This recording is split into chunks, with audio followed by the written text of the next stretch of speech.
All right, it is 1:15 Pacific time, 10:15 in Berlin. Welcome to the breakout session. First one about sustainability on powering your camp with solar power. Thank you so much for joining us today. We have a ton of great content. A lot of great people have been working in the off season to help make your camp, to help make Burning Man, not just as an event, but as a movement, more sustainable. So we're just going to jump right into it. First things first. Breakout guidelines. We want to make sure that this is an awesome, respectful session for everybody involved. So if you're not a panelist or actively invited to speak, please mute your microphone. If you have a comment or question, please type it into the chat. Be respectful in your participation. We understand that a lot of things, especially in sustainability and solar power, can get somewhat controversial, but let's try to keep the session focused and productive. Be present. Like I said, we're all here to learn together. We're all super excited about the topic, super passionate about it. Make sure that those passions come out respectfully. Be sure to speak from your own experience, things that you're intimately familiar with. Speak from things that you have experienced personally. Our chat moderators are going to be handling questions during the question answer period. I also wanted to give a huge thanks. We get a tiny little Zoom round of applause for Marissa and Muppet, who are helping us out on the tech portion of today's, the tech and moderation portion of today's breakout session. And with that, I wanted to introduce our first panelist, Bruce Cooper. Amazing, awesome human individual, has been doing a ton of stuff with solar. And so with that, go ahead, take it away, Bruce, all you. Thank you, Nick. I'm Bruce Cooper, otherwise known as Badger. My first burn was back in 2009. And since that time, I've had 5 art projects on the playa that was powered by solar. I'm also a fly guardian and got involved in the Green Theme Camp community, working with the BLAST certification program. I'm retired. I retired back just as COVID started, and retired as a merchant mariner, sailed as a chief engineer. So slide, please.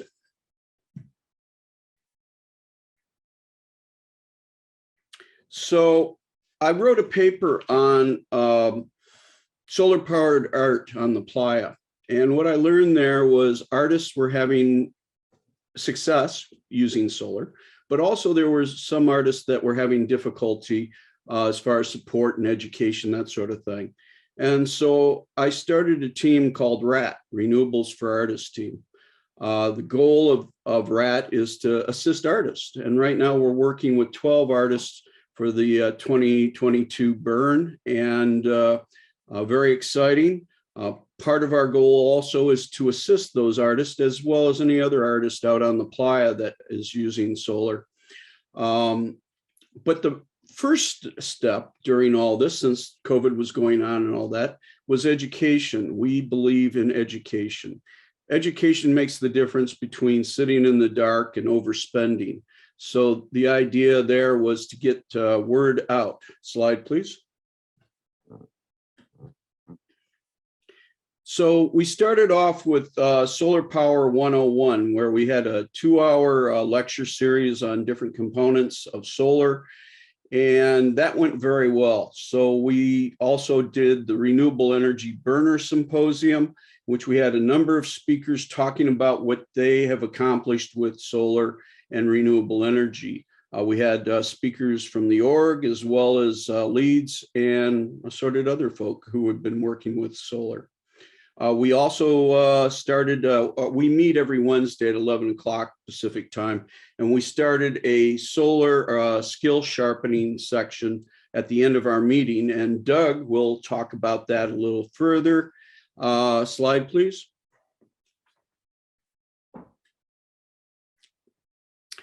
Also, what was done was RAT did a electrical load analysis course as well. How do you know what your electrical use is unless you do an inventory of what you have? Doing a load analysis helps you identify waste and where you can improve your usage of electricity in your camp. And it doesn't matter, you know, if you're going to size a generator, you need to know your load. If you're going to work with solar or wind, you need to know what your load is going to be. We've had people come up and say, hey, can we replace this generator at 2200, for example? And the answer is yes, solar can replace that. But that's not really what you should be looking at.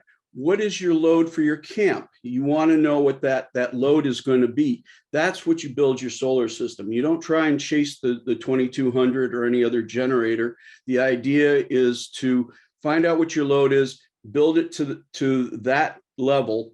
And in order to do that, math is involved. And here you can use the load analysis to get you started. Also at home, it's very critical there. There you can reduce your kilowatt hour usage. And when you reduce your usage through doing an inventory, you have the ability to not only prevent CO2 from entering the atmosphere, but you're also saving money. And we all like saving money, right? All this can be found on Burning Man Hive. If you haven't been to the Hive, it's definitely worth a stop. They have courses, they have dialogue going on, there's events. All you need is your burner profile login to get into Hive. Slide, please.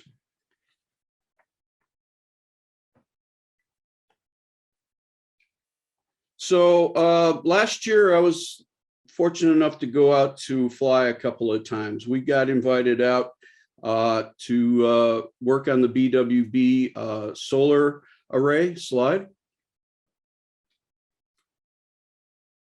And here you see Ken and Doug, which we're going to be presenting here just after me. We're working on the array. Slide.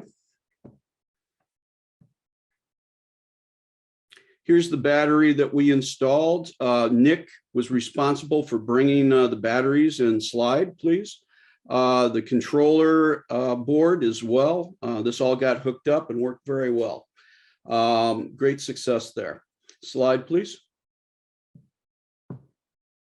So if you're not familiar with this picture, this is Burning Man's headquarters in Gerlach. You can also see the famous tower right there. So after, as we got toward the end of the year, I got email asking if I would be interested in teaching Solar 101 in Gerlach. So I said yes, and developed a course for that. Slide, please. Showed on up, and I was going to teach Solar 101, and I call it Solar 101 Plus because you're getting more information than just the bare bones.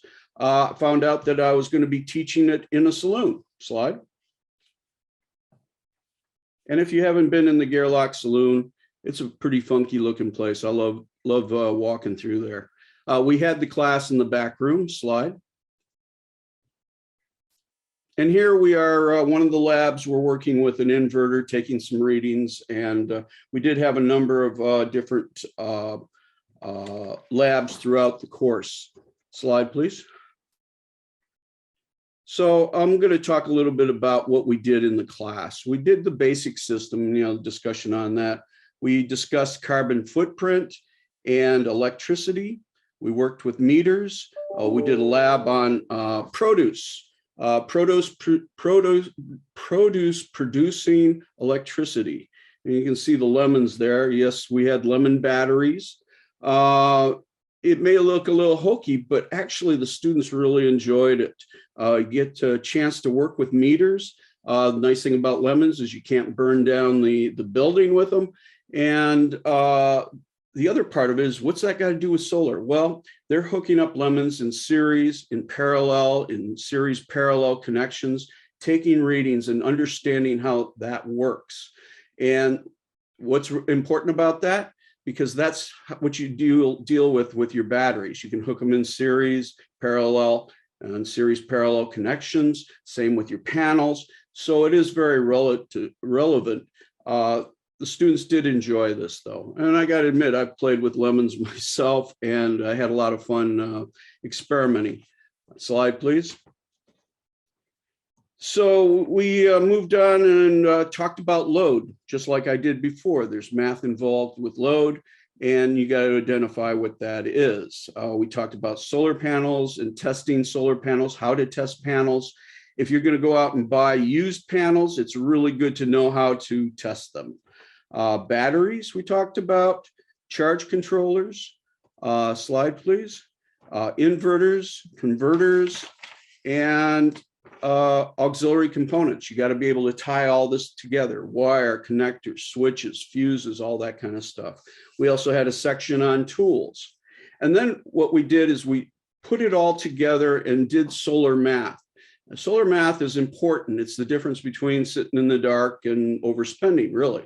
You want to be able to figure out how many panels you need, how many batteries do you need, what size charge controller do you need.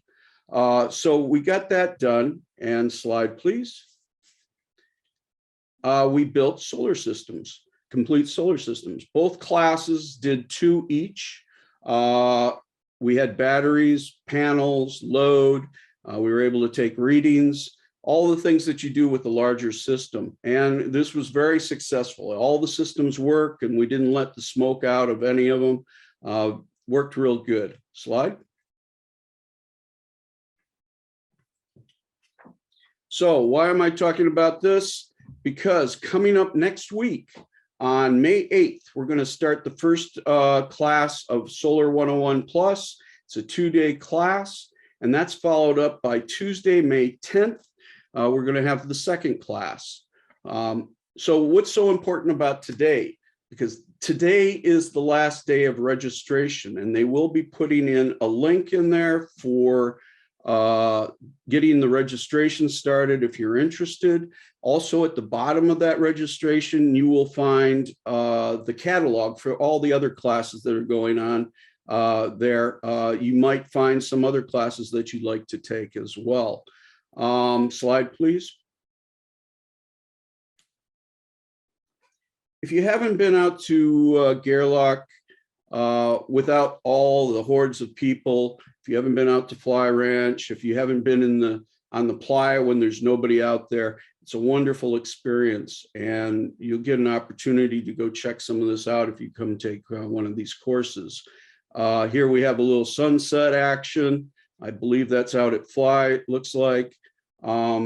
It's a lovely place. I enjoy it there. I originally said I'm not going to ever go to Gerlach again. I went in 2009. Since I came from the north, I never have to go into town.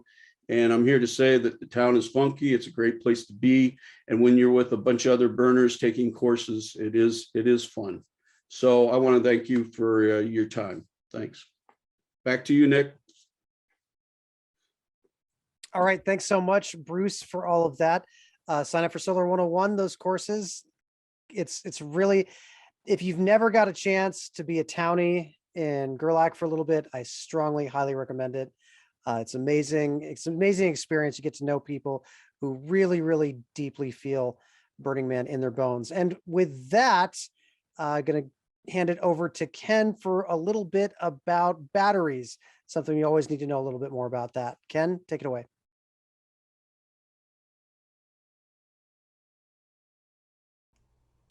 Hi, everybody. I'm Ken Rehor, also known as the Fixer on Playa. I'm going to talk about just power issues and specifically how we can adopt rechargeable batteries for a greener burn. Slide, please.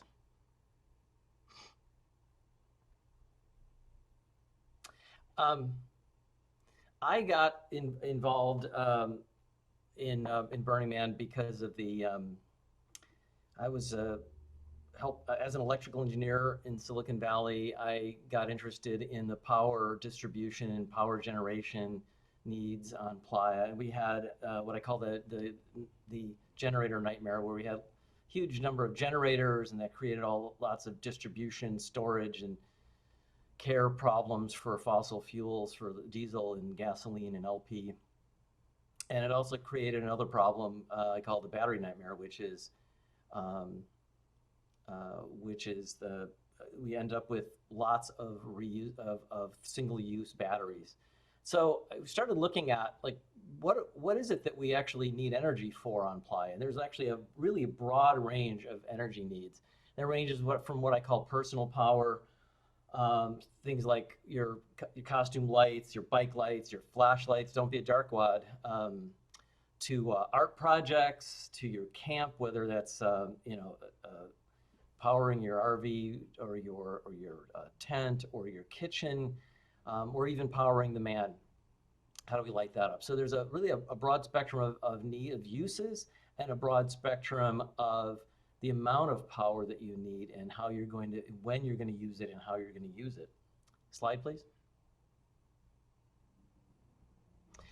With all power systems, there's some way we have to generate the power, we have to store the power for use later, and we're going to consume the power.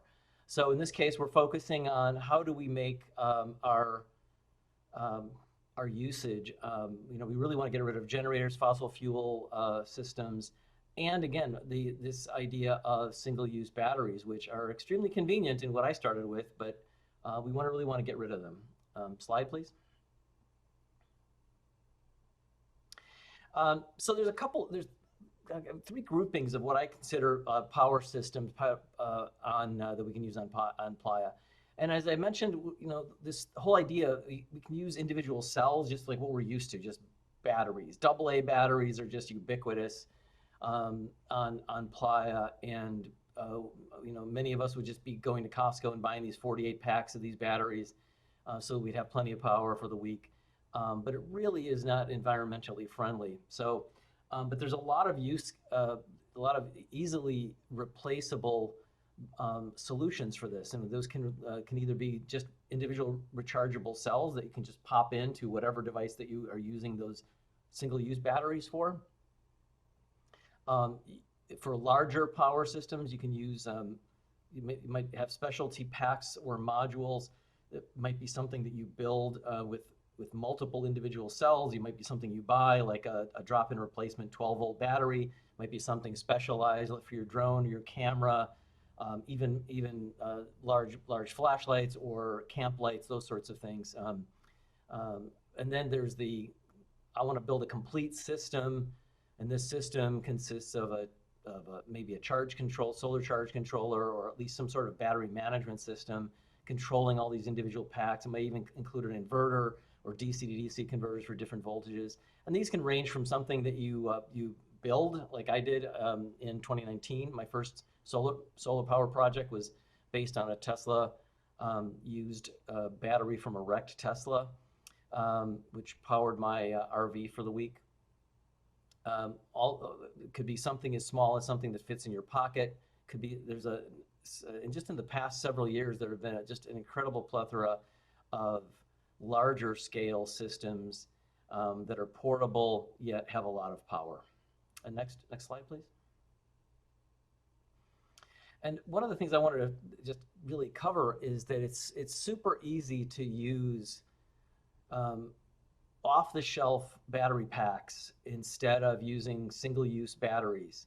And again, these can be either things that you're building yourself. This could be for wearables, so for costume lights, it could be for bike lights, it could be for an art project.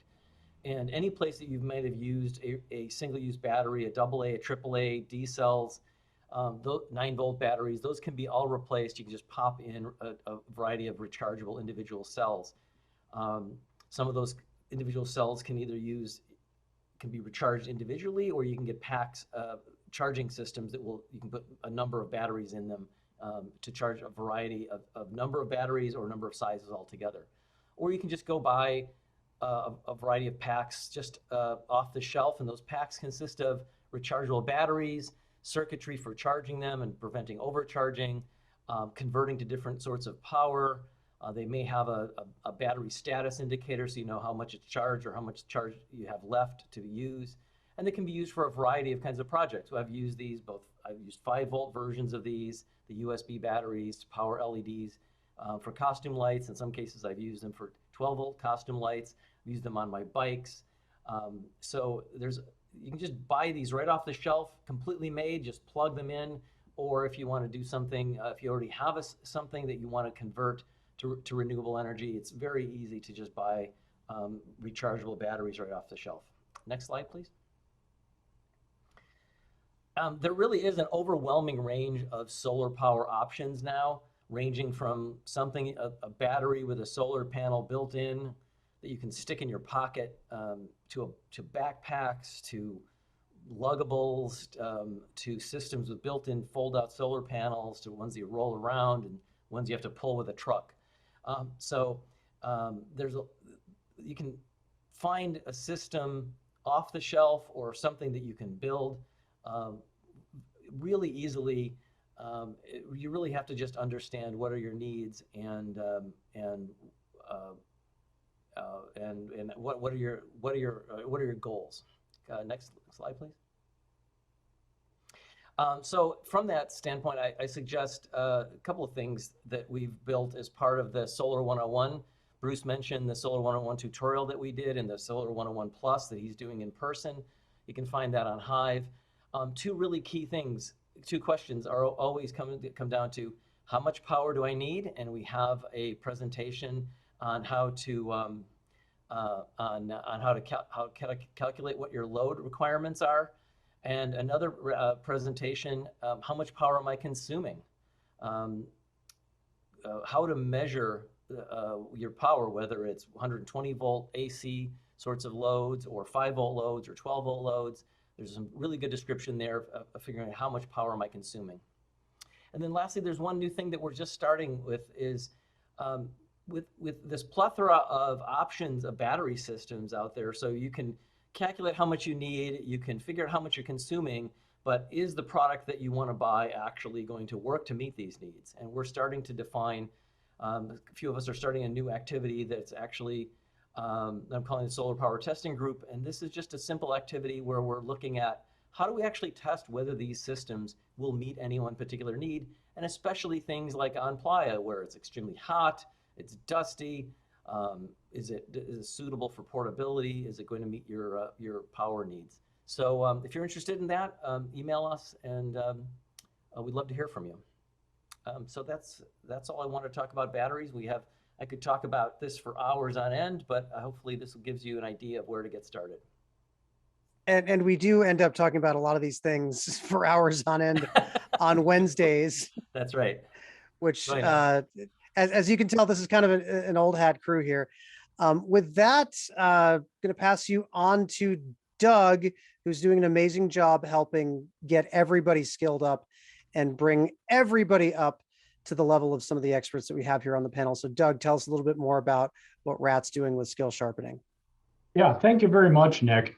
I noticed, so I joined RAT over a year ago, and I was really impressed by the passion for renewable energy and some of the technical expertise that I met there. I myself am a retired electrical engineer. Not everybody who participates in RAT has to be an electrical engineer, by the way.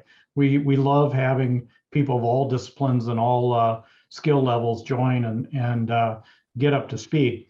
In any case, I joined the RAT group, and I noticed how much capability there was in this team, how much intelligence, how much technical expertise, and I myself thought that I could benefit from periodic open discussions about various topics within renewable energy. And this was the origins of RAT skill sharpening. Next slide, Nick. So what is it? Skill sharpening is a forum to drill down into specific technical and practical topics on sustainable energy. And you might say, well, yeah, I can go on YouTube and find a bunch of reviews on batteries or a bunch of reviews on solar panels. But we tend to focus on things and topics that are kind of unique to the playa. Not always, but there's a little bit of a playa spin on a lot of the things we do. And I would suggest that it's pretty tough to go out and find playa-specific YouTube videos on renewable energy. In any case, RAT is trying to leverage this with our skill sharpening discussion. Our skill sharpening discussions originally were intended just to share information among the RAT members, but they are now open to guests of all kinds. And there's a link at the end of the presentation where you can see where to go. We have RAP meetings every week, as Bruce and Ken said. And at the end of those meetings, we open it up for a skill sharpening topic each week. So again, focused on applications unique to the playa for the most part, but we cover a lot of territory, as you'll see in a second. The goal, again, is to raise the overall competency in renewable best practices and applications, not just to pick the most popular rated battery on Amazon, okay? So we're really trying to do the deep dive here. Again, RAP members and guests are all invited, and this is at the end of each weekly RAP meeting, and all those RAP meetings are posted on Hive, so you can see where to go for those. Next slide, Nick. So just to give you kind of a feel for where we've been so far, we've covered a lot of territory in the last, not even a year here. Every week talking about a new topic. So these are topics we've already covered. And by the way, we are open to new topics. We are open to revisiting old topics because guess what? Things are always changing. For example, Ken talked about solar generators, and that's a very fast moving part of the market. New generators are coming on the line all the time, better, newer, bigger products. And so, it's going to behoove us to revisit that topic along the way here. So these are just some of the things we've visited so far, and you can see them here. Solar generators, refrigeration. Refrigeration is a huge topic on Playa. Batteries, as Ken was talking about. We talk about solar panels, angles, how to match them up or mismatch them. A lot of people are, looking at used solar panels. We talk about the fusing of those things, e-bikes, trikes, wire. Just no topic is off limits for these skill sharpening discussions. The ones shown in bold here have already been posted up on Hive. And so we record these sessions, and they aren't necessarily, polished up like a YouTube video might be, but they are lively, and there's a lot of great discussion. And if that's a topic that's of interest to you, I think you'll enjoy watching some of these skill sharpening sessions. Next slide, Nick.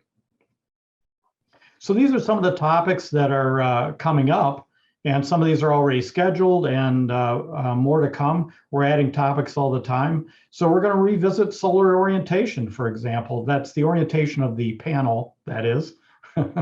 And we're going to talk about audio technologies and bus bars and solar safety and just all kinds of things. You can see all the topics here. So it's one topic per week, but we get through a lot of them. So it's surprising how far we go with these. So I'm very excited to be hosting the skill sharpening sessions. Very excited to get this content up on Hive for everyone to see. But by all means, folks are welcome to jump in and attend the RAP meeting and attend the skill sharpening sessions. So you're all welcome. Next slide, Nick. So with that, we are really busy trying to get all of these up on Hive. With a topic a week, it's a little bit of a challenge to get them all up there, but we have about a dozen of them up on there right now. So there's plenty of things to look at.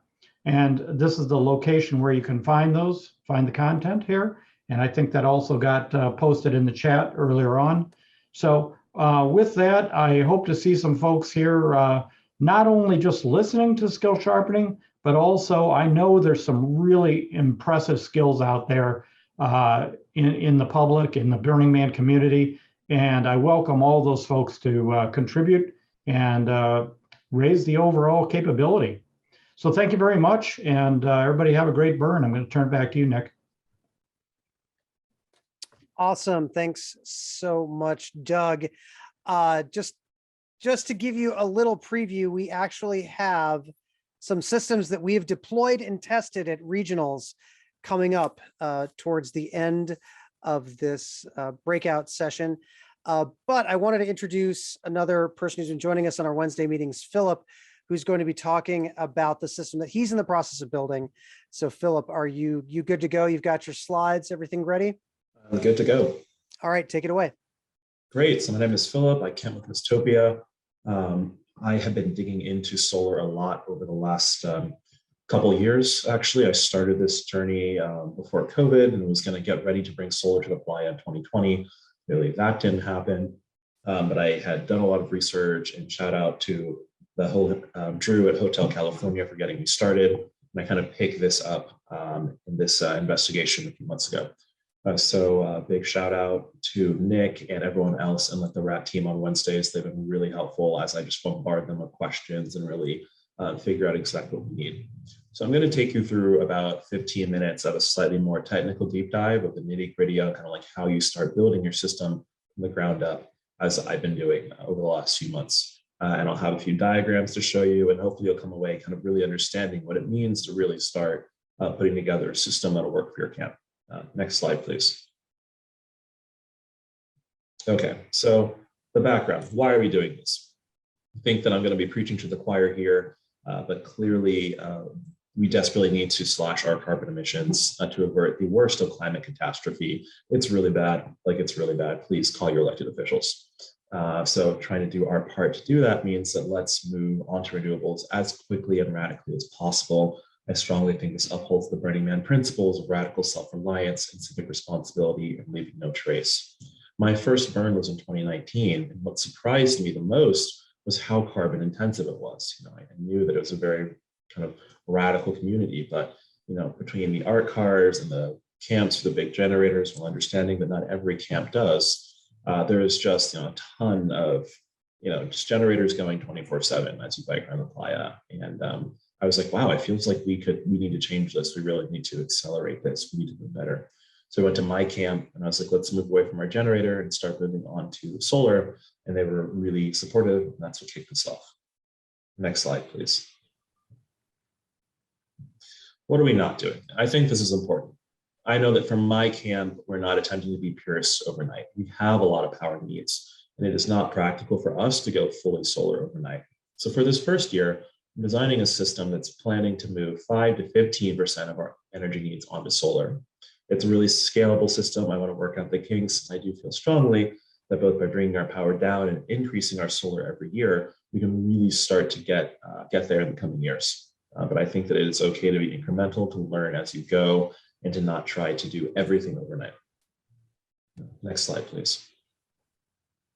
Okay, so here's where we start getting into the nitty gritty. And I know this is a lot of text, but stay with me here. How does solar power work? How do we really get started here?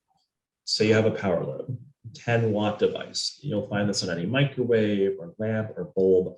Watts. Watts is simply the energy it needs per second. If you want to run it all day, that means you need 240 watt hours of energy. Imagine that of like a bucket of energy. You need that much in order to power the whole thing.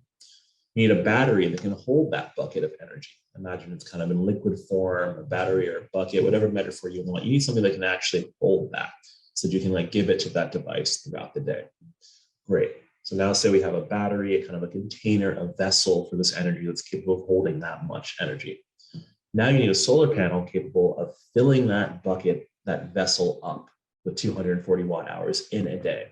Solar panels are rated in watts. So most of the panels that you'll find are anywhere from 100 watt panels to maybe 390 or kind of the top 450 watt panels. What that means is that assuming you get 4 hours of great sunlight, multiply that watt rating by 4, you get the watt hours of energy that panel can produce. So if you have a smaller 100-watt panel, then you would need at least 2.4 hours of perfect sunlight to fill up your 240-watt-hour bucket vessel. What else do you need? You need what's called a solar power controller. This just simply takes that solar energy from the panels and cleans it up and feeds it into your battery. A battery monitor is something that just helps you visually see how it's going, the charge of your battery, etc. And you need a really good factor of safety. There's inefficiencies that build up in the panels, the regulators as you convert from maybe like DC to AC power. You're only supposed to discharge your battery so much. You don't want that vessel to go all the way to zero. You want it to go to a smaller percentage, like 10, 20, 30%, depending on the battery. So that means that you really need to get 240 watt hours of energy. You should have significantly more than that. So I know that's a lot, but the basics are You need energy. You need a bucket, aka a battery, to hold that energy. You need a solar panel capable of gathering that energy from the sun. And you need a couple other components like a power controller to output that in. And always remember that you need more energy than the nominal for your device to make sure everything's good. So I know that was a lot, but bear with me. It's going to make more sense as I go through a couple examples.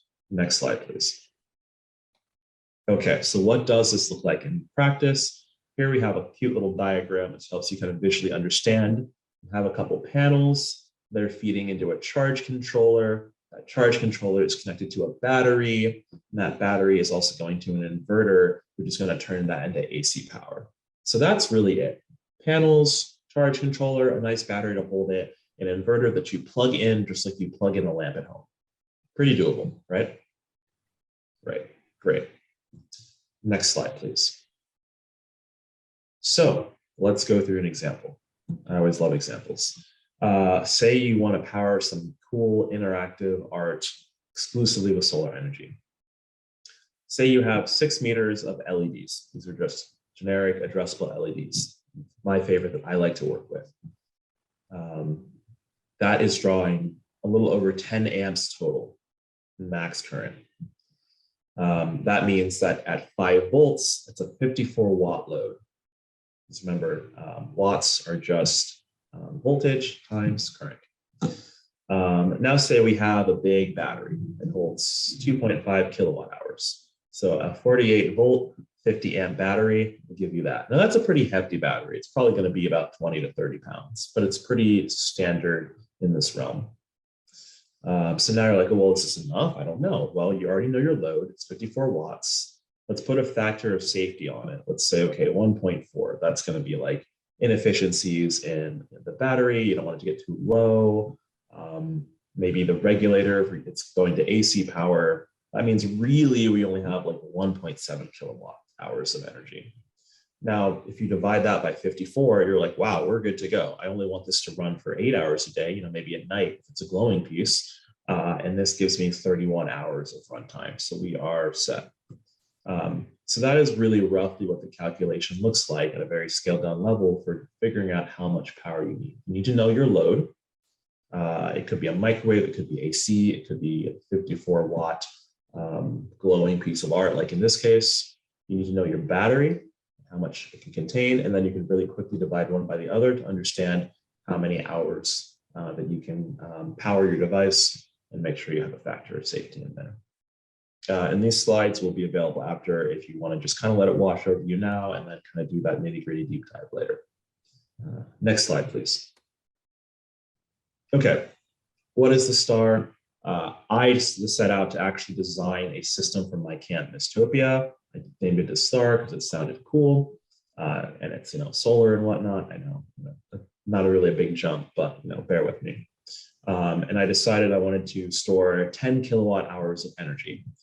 A smaller version we first started with would be about half of that, 5 kilowatt hours of energy, or 5,000 watt hours. But it turns out that solar scales really well. For only about 50% more money, and we could get double the energy storage. And that really got us in the realm where we're talking 10 or so % of our energy needs for a whole camp could be put on solar. Next slide here. So this is an example that I came up with. My camp Mistopia is known for having a big misting tent. And I wanted to figure out whether we could power that. The misting tent requires approximately 3,000 watt hours. When I multiplied that by a couple of factors of safety, that meant I really needed about a little 4,400 watt hours. Now we're already talking about a system that is 10,000 watt hours. So I'm like, great, we have more than enough to power the misting tent. On top of that, maybe we can put some art in there. Maybe we can power like some charging. And honestly, that still gives us plenty. So we could probably put a bunch of LEDs, maybe some of our AC on solar as well. So that starts to get really exciting. We have a big bucket of energy, and I can start putting a lot of solar system or a lot of energy systems, which would be just burning diesel fuel onto solar. So next slide, please. Diagram. What does this look like? Now I know that each camp is only going to have so much money to spend. The bring up cost can be a little bit tough. So this is the diagram for the 5 kilowatt hour system. As you could tell from that last slide, you can still do a lot depending on your camp's energy needs with 5 kilowatt hours. And what this uses, you don't need to understand all of this right now, but the basics at the very top, we have 4 solar panels in series. We have a fuse for protection. And in the middle there, in that gray box, we have a grow watt inverter. The cool thing about the grow watt, it's the same thing that you'll see much more of in next slides. I'm just setting them up. It's a hybrid inverter and a solar panel, solar battery charger, like we talked about earlier. The cool thing about that is it's really efficient. It's like 90, 93% efficient, which means that you don't have to have such a big factor of safety. And that means you can power even more. So that's really exciting. Then the very bottom there, we have a big battery. And you can see that the inverter has a little AC out box, and I have the misters going to that, which is our misting tent we want to control. And everything to the right is just USB charging for a little charging station I want to set up. So we can charge our phones, our cameras, the things that we barely use, but want to have on us just in case, and make sure that we're doing that on solar energy instead. So the next slide, please. Here's the diagram for the star, the larger system. You can see that it's really almost the exact same thing, except for a couple of changes. Now we're using 6 solar panels instead of 4. And caveat here, I actually changed this to 8 panels, but I haven't had a chance to update the diagram yet. We have a combiner box. All that means that it kind of simplifies the wiring, and you bring all your panels into that box, and then you plug it into your solar charger / inverter. We still have batteries at the bottom, but now we have 2 batteries hooked up in parallel, so we can have that extra capacity. Aside from that, it's still the same misting. It's still the same DC out for charging things. But with this capacity, instead of just having our misting tent there, we could probably plug in some AC, probably about all of our LED lighting. We could really start moving some of our much heavier, power intensive things onto solar, which is really exciting. Next slide, please. So how much does this all cost? Clearly, it's a concern for every camp, my own included. The nice thing about the 5 kilowatt hour system is that it's a bit cheaper. Right now I have this at 3,800, but honestly, if your budget's a little bit tighter, there are things you could do to chop this down a little bit. There are used solar panels, which will save you a bit of money. You would want to test them, which is kind of another topic of conversation. You could definitely skim a few hundred off here. Batteries, this is probably about the bare minimum for the battery, but if you poked around, it's not impossible that you could find a sale. But you can see the vast majority of your money is just the batteries and the solar panels. A lot of the wiring and whatnot, 500 is probably pretty big for that. If you really wanted to kind of get things wired and housed, you could probably do it a lot cheaper with some cases from Home Depot and some basic supplies. So it's definitely possible to dump this down a little bit if you need to. Next slide, please. So the cool thing about this is you can see that we've doubled our energy here to 10 kilowatt hours, but our price has only increased by about 50%. And like last time, if you really needed to cut this down a little bit, you could. So 8 solar panels, that's where a lot of the money is going, and the 2 batteries, that's pretty much the entire difference here. So, batteries, especially in panels, cost a decent chunk of change. But the economy of scale here is great. Next slide, please. Cool. So we've talked about a lot in just a little bit of time, but let me review a little bit. First of all, one of the best things your camp can do is use less power. And that's something I've been really working on with my own camp. We saw our power usage spike a lot. And I'm fortunate that our power team kind of keeps the logs of the nominal numbers of power that we've used. I looked into why. I saw that we had really let a lot more RVs come into our camp. I get it, RVs are more comfortable, but we're in the process of trying to push back and being like, okay, if you're going to shift pod with AC, that's still pretty comfortable compared to many, but it's a lot less power use. Let's talk about that. It's definitely something that we're working on. So reducing power usage is huge. Solar scales really well. You can get double the energy for about 50% more money.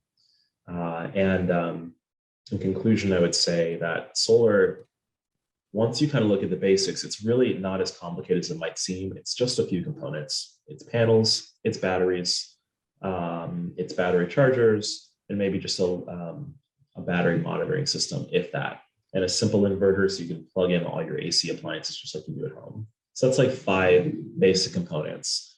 And the math to kind of figure out what you need is relatively simple, whether you're kind of deciding how much you can put on solar or going the other way and trying to decide how much that you're actually using right now and trying to figure out your own energy needs.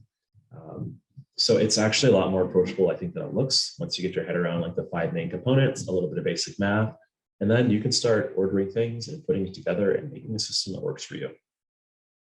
Great. Thanks for your time, everyone. Awesome. Thank you so much, Philip, for that great preview for what I'm going to be talking about. It's a system that Burners Without Borders, Los Angeles, Burners for Local Action, built and debuted out at Bequinox this past weekend. I want to start this off by saying something that Joshua Tree, BlackRock solar person, told me a long time ago. All shade can be solar and all solar can be shade. And he said that to me in 2019. It's something super simple, but it stuck with me. And that is what led to this current project. It's a variant of DPW shade. You can see you've got the 2x6s and the 4x4s bored into the ground with bifacial solar panels on them. That means that they actually have solar on both sides. So you get the maximum exposure from the sun on the top, but also light that's reflecting off the playa you get on the other side. There are things that are used in agrivoltaics quite frequently. This is my first time experimenting with them, and I love the voltage boost that I got off of them. To tell you a little bit more about the system, there you can see on the left is the GrowWatt all-in-one charge controller and inverter with the batteries. The batteries are not quite hooked up yet. That's just when we mounted it to the system. The goals here were to provide power, obviously, shade, but some of the other considerations that we were looking at is, can we make a system that can be moved in a pickup truck or in the back of a van? Can you toss it in a rental vehicle, move it around, put it up where you need it to go, take it down, and be portable that way? And can you put it up without any heavy equipment needs? That's another important factor when you're building any kind of shade structure, is can your camp put it up on their own, and making it easy to use. The combiner box that Philip was talking about, you see on the right here, those 4 switches on the left part of that combiner box, those are all 15 amp fuses. Fusing is important. There's a skill sharpening on fusing. We talk a little bit more about that. But what I really love about the combiner box is you have that switch right there. If you need to rewire something, if you need to take things down, having that switch, making it so that you're not disconnecting your panels under load, very important, is super, super cool for us. And then you have a lightning arrestor there. Hopefully we don't have any lightning things happening applied, but just in case, as long as that's properly grounded, it'll protect your entire system.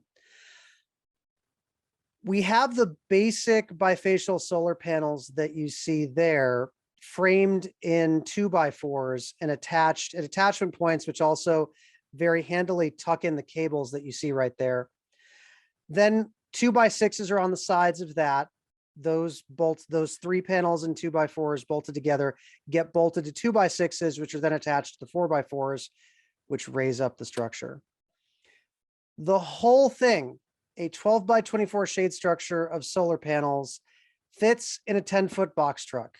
I mean, you have to do a little bit of wrangling because the 2x6, the 12-foot 2x6s are a little bit long. The 12-foot 4x4s are a little bit long, but we were able to manage it perfectly well in a 10-foot box truck. At Bequinox, you can see the picture there. That is an induction hot plate. What it does is, if you have ferrous metal cooking equipment, cast iron as an example, that's a teapot that has a cast iron base to it. It doesn't get hot. What it does is it excites the iron to create heat. So the hot plate itself doesn't get that hot. It's not resistance. It's not resistive energy, which is what you see in a lot of hot plates. It's a much more efficient way of cooking. We cooked soups. We steamed tamales. We made our hot water for our coffee all incredibly efficiently with induction cooking. You don't need to cook with propane or with fossil fuels on play. You can do it all with clean solar energy. The 3 days that we had our system up, we only had half of our panels running at any given time. We generated 22 kilowatt hours of electricity. We powered the temple at Bequinox. We made coffee every morning. We even plugged in RVs into our system because we were really looking, we never got even close to peak utilization with the system.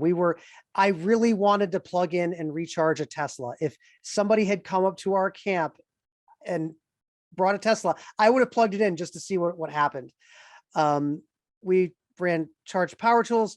You're running a shop vac. Anybody who's had experience with those inverters hooked up to 12-volt batteries have worked with appliances that will kill them automatically. A shop vac is a classic example of one of those things that will kill an inverter.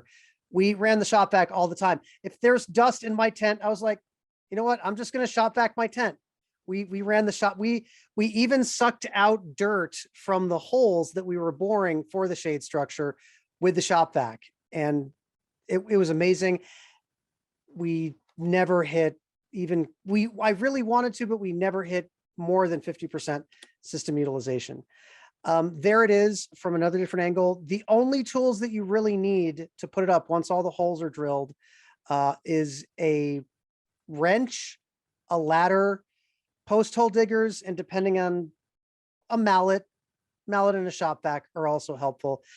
It's designed specifically to be simple to use for disaster relief projects. For example, you can throw this into a container, bring it somewhere, throw it into a van, go to a place that's trying to recover from a fire, needs power. California out west, these things are happening a lot. All of these, everything we do at Burners Without Borders has that kind of dual purpose use to it. How can we take these advances in playa technology and put them to use, providing relief in the real world? I have a couple of videos showing you how it goes up. Are these coming through for everybody okay? And so what you can see right now, they're lifting it up and they're dropping it into the holes that we bored.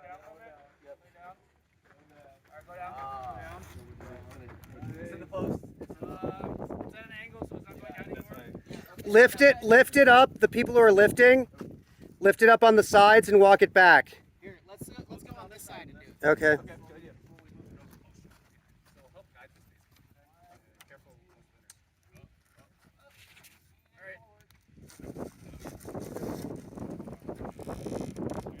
All right, yep, you can drop it.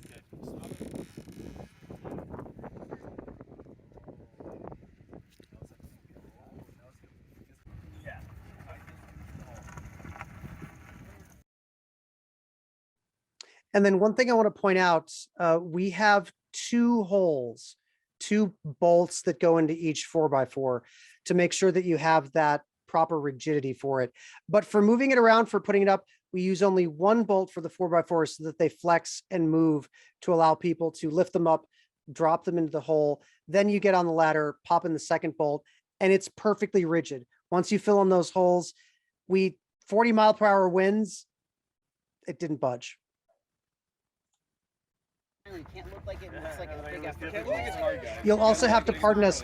This is the first time that we were putting this up.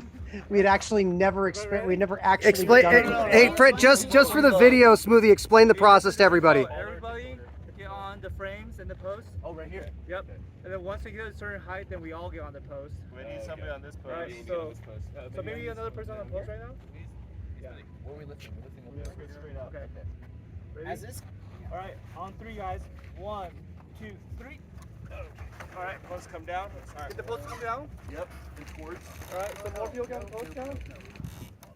I don't know about this. All right, we all get on the post. Get on the post. Everybody. Everybody on the post. On the post. Maybe someone should support the post in the back. More people on the post. You guys got it?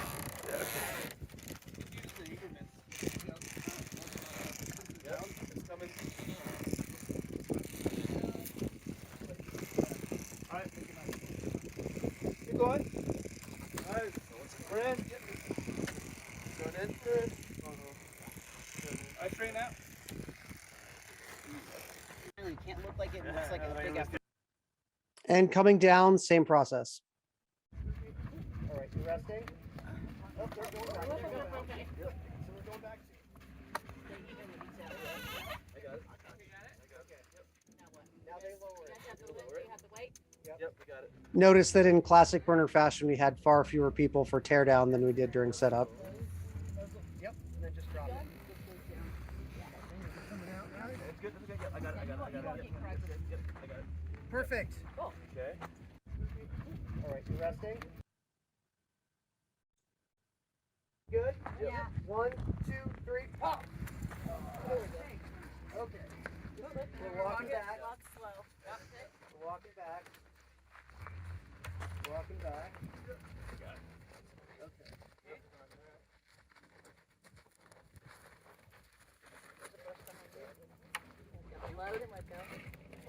Yep. Beautiful. And there you have it. That's the BWB solar shade structure. If you're interested in finding out more about it or seeing more about it, we are actually going to be putting it up at the BWB Summit, which is happening 2 weeks from now. And if you'd like to see it, Bruce's Solar 101 course, as part of the Gerlach Workforce Development classes, are going to be experimenting with this system after hours. That's even more incentive to join for that class. So with that, I'd like to go ahead and open it up to everybody for questions. Before we do that, quick round of applause for all of our panelists, our tech mod. Thank you so much, Bruce, Doug, Ken, Phillip, Marissa, Muppet, for helping out. And with that, do we have our first question? Anybody out there, Marissa? I think we had one question out there. Yeah, we had a question earlier on from Bess Ravel at AEZ Village. She's curious about the solar power testing group. What are you able to do in the group and how can they participate? I think this was answered in the chat, but maybe for other people's benefit, they'd like to hear the answer. Yeah, Ken, could you talk a little more about that? Absolutely. So this is really brand new, and this really came up from us looking at various battery systems. We started looking at and also in both off-the-shelf battery systems as well as DIY battery systems with inverter, charge controller, so forth. Is like, how do we know that these things are actually going to perform? How do we measure how well it's going to, whether it's something you stick in your pocket or something that's going to power, like what Phillip made, that's going to power a huge camper in our project.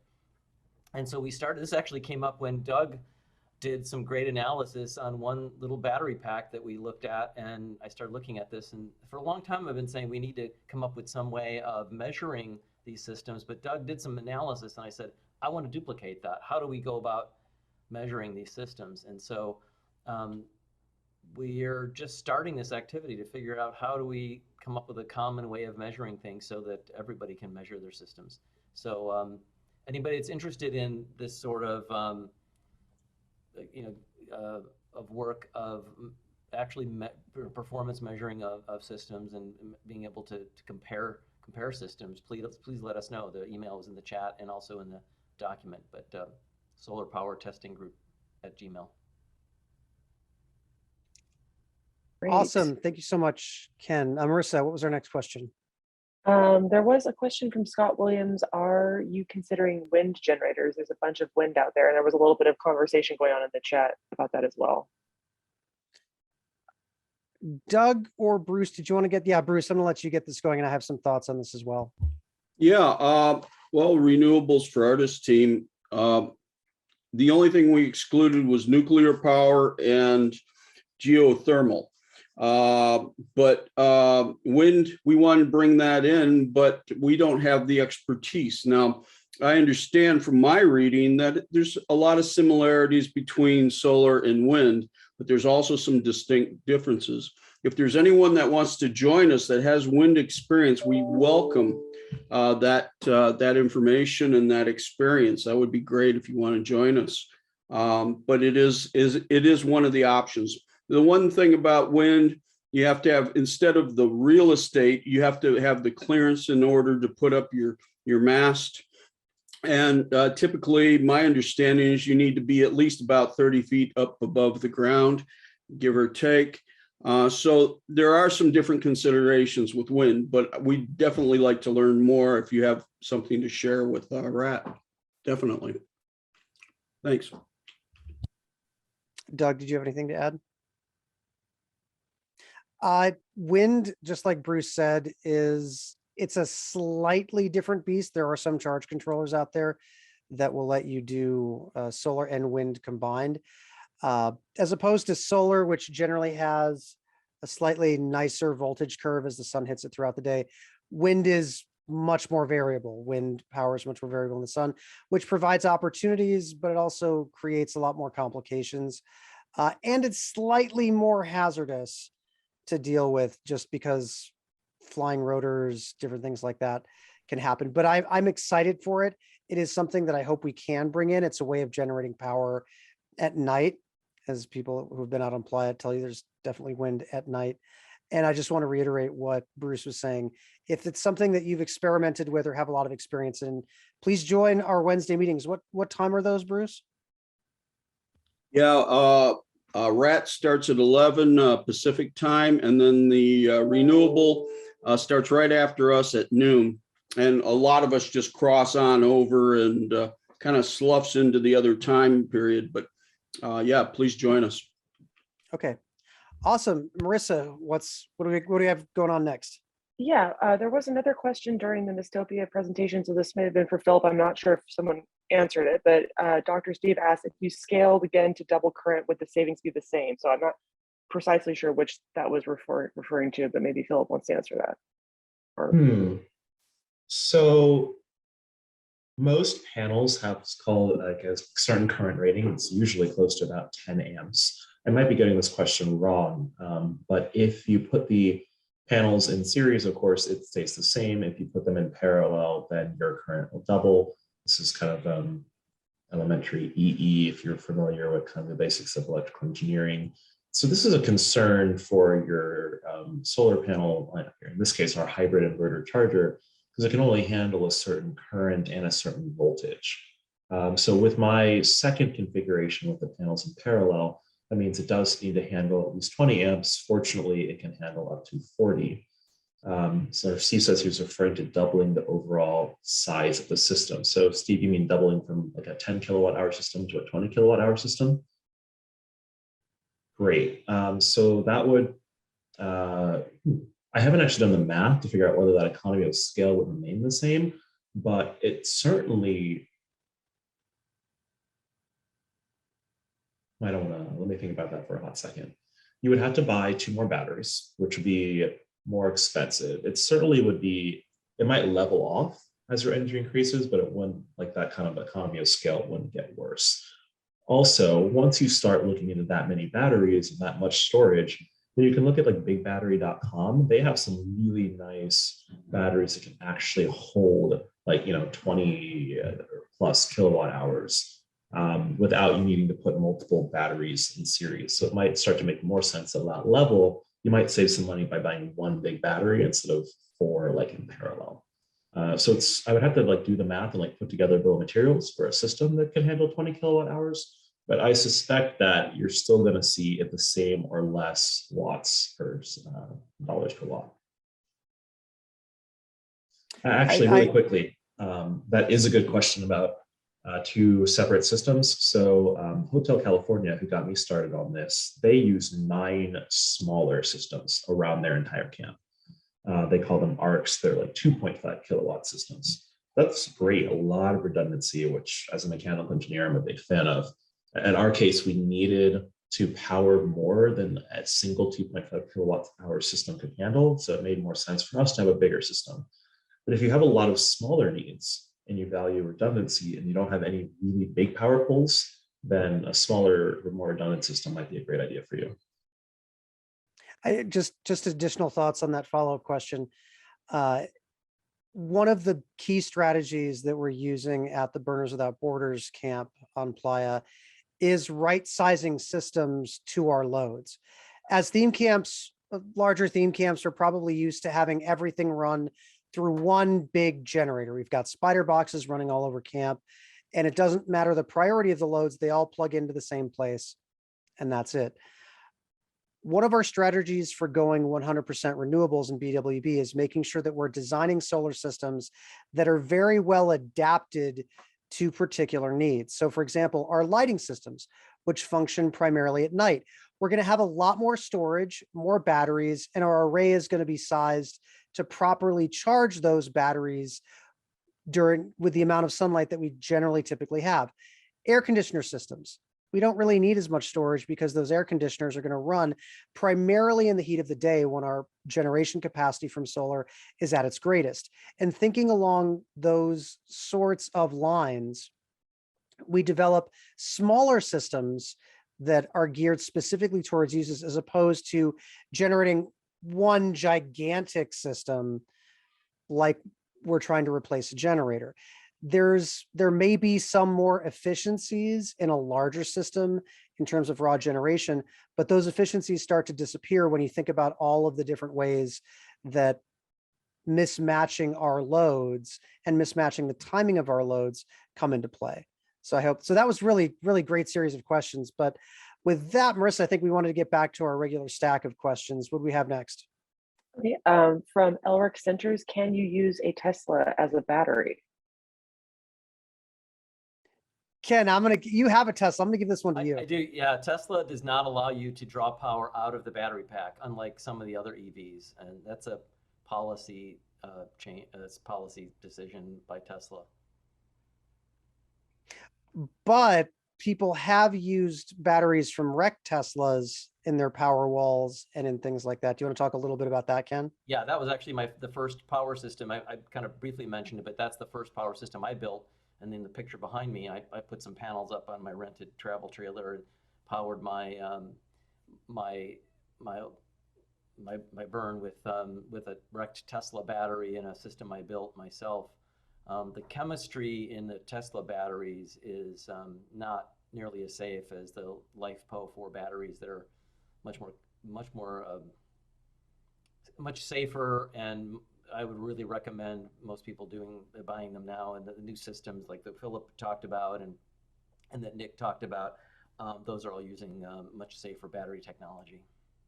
I'm very much into the idea, though, of second life battery usage, not just recycling but reusing. Certainly, the usage profiles of driving are very different than powering a air conditioner or a microwave oven or a cooktop or something like that.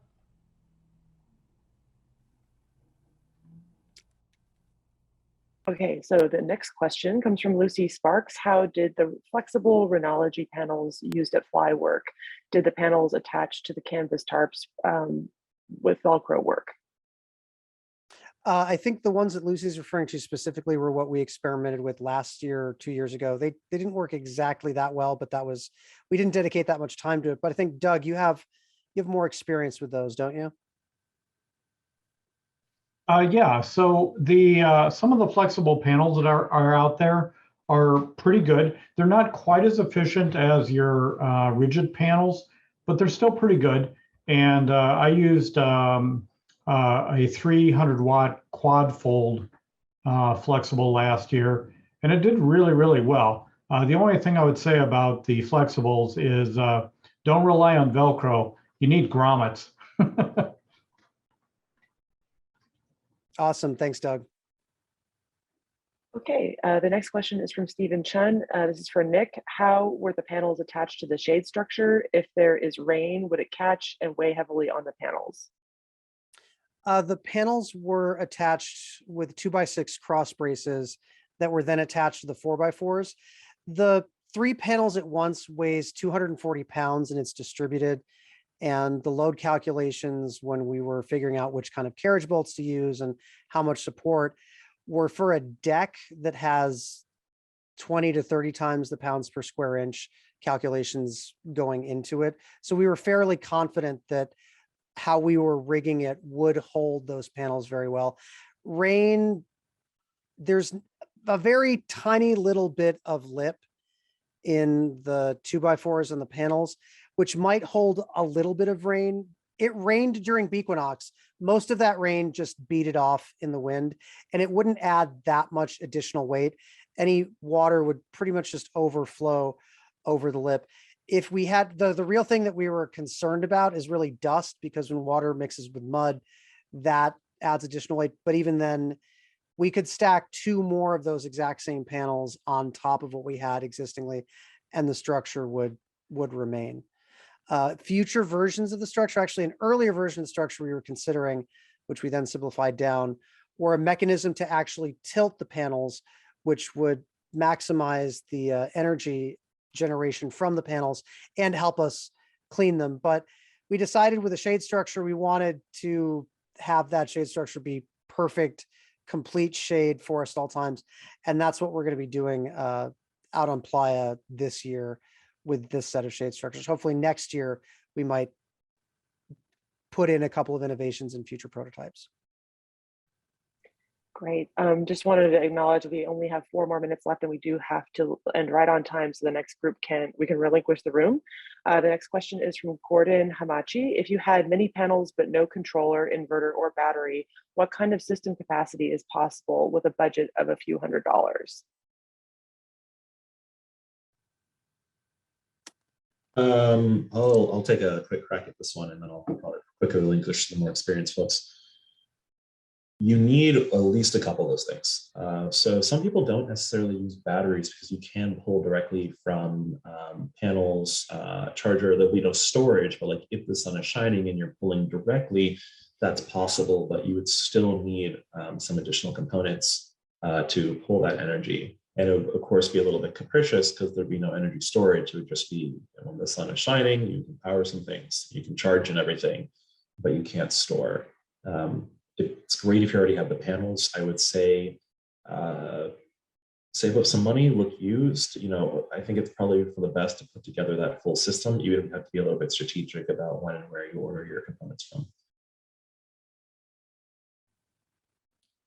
Any final thoughts on that question? This is Doug. So I completely agree, Philip, with what you just said. You can use panels directly to your loads in little tiny things like, these little floating water spritzers in your pond and things like this. So there's applications where you can go panels directly to your load, but for anything, above, a few tens of watts, you're going to, like Philip said, you're going to want the other components. Bruce. Yeah, there's another consideration too. If you are just using panels, and if you do use a battery, then you look at, do you want to be a charge controller? All of a sudden, how much did those batteries cost versus the cost of a charge controller? You don't want to overcharge them. I've been in a camp where they cut in panels and cut them out, and they didn't use a charge controller. That meant one person is the charge controller, and batteries are expensive. So it's cheap insurance to have a charge controller. So thanks. And with that, we're going to have to start wrapping it up. I want to give you a huge round of applause. Thank you so much, Bruce, Doug, Ken, Philip, for showing up here. Huge round of applause for our chat moderator, Marissa. Great chat moderation. Thank you so much. And for Muppet, who's in the background. I know you've got more questions. We've got such an active chat. It's exactly the way I want it to be. Bruce, when can people show up and get their questions answered on things ranging from wire gauges to when they can get their battery, how they can buy better batteries? Okay. Every Wednesday we meet at 11 o'clock, and then your group, the renewables, meets at 12. Same Zoom room. I've posted. Let's see if I still got it. And yeah, I just posted again. There's the Zoom link, and please join us. We can talk about that. We're definitely a doing group, so we keep busy. That's 11 a.m. Pacific on Wednesdays for the RAP meeting, followed up by my meeting, the renewable energy community, at noon Pacific on Wednesdays. Thank you so much again. Hope all of you have a great rest of your camp symposium, and we'll see you out on Playa.